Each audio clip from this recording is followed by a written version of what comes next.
さあ始まりました古民家 DIY の時間です。前回の動画で縁側の大引きが終わりましたので、今回は床下の湿度対策として換気口の設置と消湿剤を巻いていきます。それではやっていきます。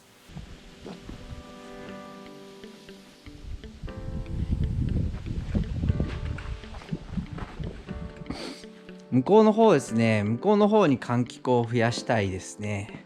あそこに1個あって、増やすのはこの辺、こことこの面ぐらいに増やしていきます。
よいしょ。 OK。 よ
オープン。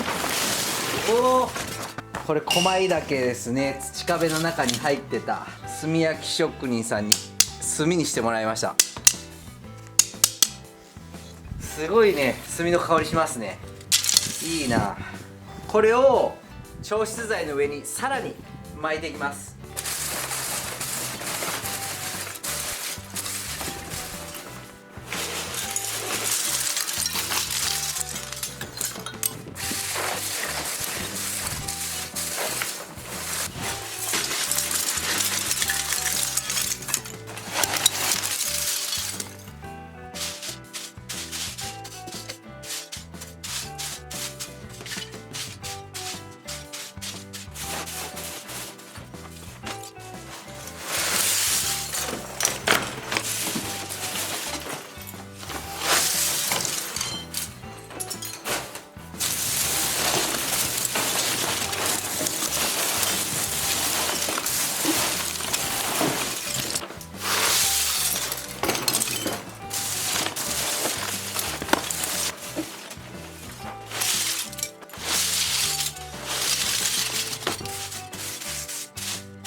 換気口が12344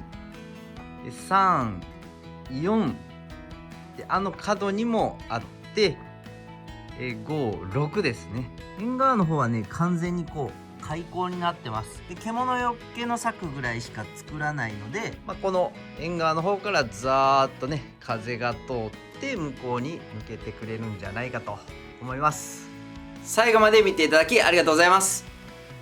これで床下の調湿対策が終わりました。換気口を3つ増やして、で調湿剤を巻いて、さらに竹炭を巻いて終了ということなんですけども、これでかなりね改善されると思います。なんとなくですけど、風通しもね良くなったし、土触ってみてもなんか気体ができそうな感じがしましたんで、これで一回様子を見たいと思います。雨が降って真下に流れた時に、ジメジメしてしまった場合はちょっとこう換気扇とかつけなきゃいけないのかなと思いますけど、今のところね、予算的にもこれぐらいで対策を終わりたいと思います。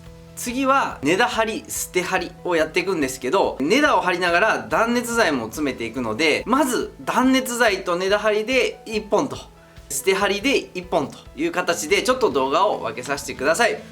では次もぜひぜひご視聴してみてください。それでは。